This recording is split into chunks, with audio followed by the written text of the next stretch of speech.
A Guerra Fria foi um período em que a guerra era improvável e a paz impossível. Ela ficou conhecida assim porque nunca houve um conflito armado direto entre os Estados Unidos e a União Soviética, já que no caso de uma batalha seria impossível haver vencedores ou simplesmente sobreviventes. As duas superpotências tinham arsenais nucleares, o que criava um clima de tensão no mundo inteiro na espera de uma guerra atômica. Além disso, certos acontecimentos já mostraram que os Estados Unidos não tinham medo de usar suas bombas. Podemos concluir que a Guerra Fria foi na verdade uma competição de ordem ideológica, bélica, econômica, tecnológica e até mesmo espacial para disputar qual sistema era melhor, o capitalismo ou o socialismo. Para entendermos as origens desse período, precisamos voltar lá no fim da Segunda Guerra Mundial. Lembra que os Estados Unidos e a União Soviética foram aliados na luta contra os nazistas? Essa aliança não durou muito tempo, porque, resumidamente, a União Soviética defendia a expansão do sistema socialista, que é baseado na socialização dos meios de produção, na economia planificada e gerenciada pelo Estado, e o Partido Único, que no caso é o Partido Comunista. Eu recomendo muito você assistir o vídeo sobre a Revolução Russa para entender um pouco melhor a origem dessas ideias. Mas enfim. Enquanto isso, os Estados Unidos defendiam a expansão do sistema capitalista, que é baseado na propriedade privada, na economia de mercado e no sistema democrático. Então, é claro que as duas potências uma hora entraram em discordância.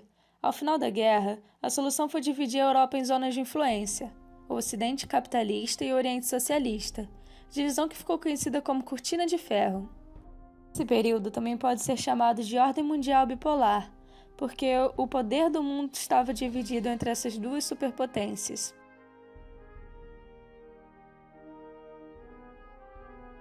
Durante esse período, ambas potências financiaram golpes de Estado na América Latina, África e Ásia, com o objetivo de expandir seus sistemas.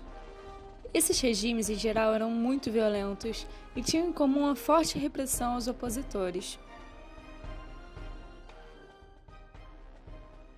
Em 1947, com o objetivo de reforçar a dominância do capitalismo sobre o mundo, os Estados Unidos impõem a doutrina Truman, um discurso contra a influência comunista onde eles assumem o compromisso de defender o mundo dos soviéticos. Como parte dela, eles lançam o Plano Marshall, que era um oferecimento de empréstimos com juros baixos e investimentos para que os países arrasados pela guerra pudessem se recuperar economicamente, e assim conter o avanço comunista. Em oposição a essa estratégia, a União Soviética criou o Plano Molotov. Como parte dele, em 1949, é lançado o Comecon, que tinha o objetivo oposto do Plano Marshall, impedir que seus aliados socialistas cedessem pela ajuda do inimigo capitalista. Em um cenário que favorecia cada vez mais a tensão entre os dois blocos, a organização de instituições e pactos militares era necessária por parte de ambas. Com isso, do lado capitalista é criada a Organização do Tratado do Atlântico Norte, a OTAN, que ainda existe e é uma das instituições mais poderosas da atualidade. Já do lado socialista foi fundado o Pacto de Varsóvia. Essas organizações funcionam da seguinte maneira: caso um de seus países aliados fosse atacado, as demais partes deveriam imediatamente intervir ou enviar ajuda. Isso colaborou para a emergência dos vários combates indiretos que ocorreram durante esse período, como exemplo a Guerra das Coreias, a Guerra do Vietnã, a Guerra do Afeganistão e a Revolução Cubana. Diante desse último evento, John Kennedy até organizou uma invasão a Cuba, com o objetivo de desestabilizar o regime socialista inaugurado por Fidel Castro, acontecimento que ficou conhecido como Invasão da Baía dos Porcos. Eles falharam, mas isso não evitou que permanecessem espionando a ilha, atividade muito realizada por ambos lados. Em uma dessas missões da CIA, em 1962, um avião americano coletou uma série de imagens que parecia ser uma construção de uma nova base militar. Após um estudo detalhado, as autoridades descobriram que os soviéticos estavam instalando diversos mísseis capazes de carregar ogivas nucleares em Cuba. E o pior é que eles estavam simplesmente apontados para os Estados Unidos. Essa crise criou uma tensão enorme no mundo inteiro, e logo foram feitas negociações para conter a ameaça de uma guerra nuclear.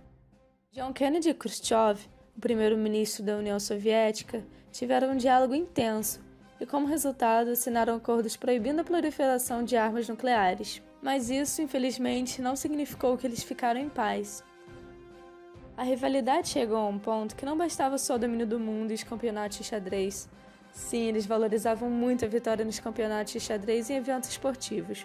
Mas enfim, eles queriam conquistar também o espaço.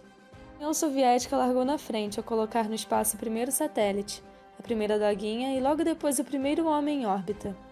Os Estados Unidos, claro, ficaram revoltadíssimos ao acompanhar tudo isso.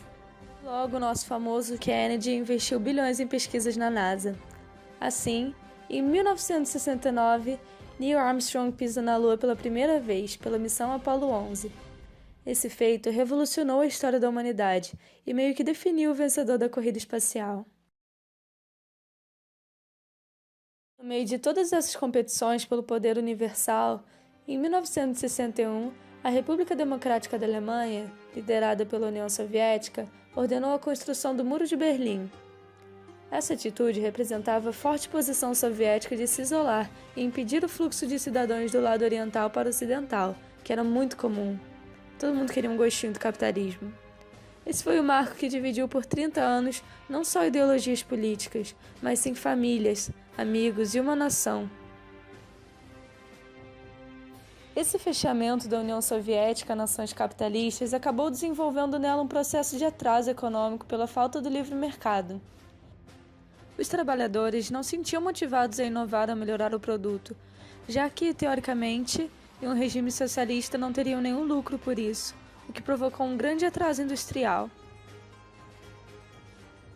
A falta de liberdade de expressão e motivação também refletia diretamente na baixa produtividade dos trabalhadores, que estavam muito insatisfeitos com a situação social e política do país, que só piorava. Estava em um ponto tão grave que não havia alimento suficiente para a população, nem outros bens de consumo básicos.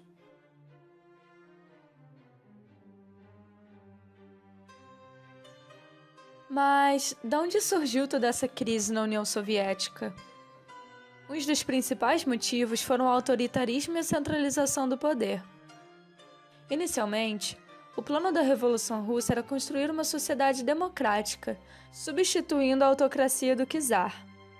Acabou que o bloco tomou o mesmo caminho autoritário com a chegada de Stalin ao poder. Na prática, todas as decisões, incluindo a eleição do líder, ficavam nas mãos dos integrantes do Partido Comunista, que por si eram tipo uma elite, recebendo uma série de privilégios. Assim, o cotidiano de 290 milhões de soviéticos era de opressão e exclusão das decisões que tinham forte impacto em sua existência. E se discordassem de alguma coisa, ainda eram mortos, presos ou enviados a campos de trabalho forçados, os gulags. Esses fatores resultaram em uma burocracia extrema para realizar qualquer tarefa do dia a dia. Tudo era uma questão de documentos, selos, procedimentos de identificação e notas, o que tornava os serviços ineficientes. Além disso, durante a Guerra Fria, grande parte dos recursos da União Soviética estavam sendo destinados à corrida espacial, à corrida armamentista, ao abastecimento da força militar na Guerra do Afeganistão e ao apoio a outros países socialistas. Isso gerou enorme instabilidade econômica e política no país. Em 1985, em uma tentativa de se recuperar, o líder soviético Mikhail Gorbachev adota duas medidas, a perestroika e a glasnost.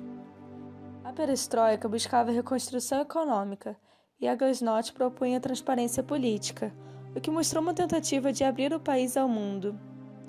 Mesmo após essas reformas, a crise no bloco socialista se intensificava. No leste europeu, ocorreram muitas reivindicações pelo fim do regime socialista e desvinculação da União Soviética, e ela, já incapaz de se sustentar, concedia. Símbolo do fim do bloco socialista e, consequentemente, da Guerra Fria foi a queda do Muro de Berlim, em 1989. Esse acontecimento deu força para o processo de reunificação das Alemanhas. Com o desdobramento dos movimentos de desintegração no bloco socialista, o governo perdeu o controle da situação. Assim, em 1991, Gorbachev renuncia e a União Soviética se dissolve, dando origem a 15 novos países de sistema capitalista. Estados Unidos saem vitoriosos da guerra, iniciando a chamada Nova Ordem Mundial, ou Ordem Multipolar, porque agora há diferentes centros de poder exercendo influência política, econômica e militar, mesmo sendo os Estados Unidos a maior delas.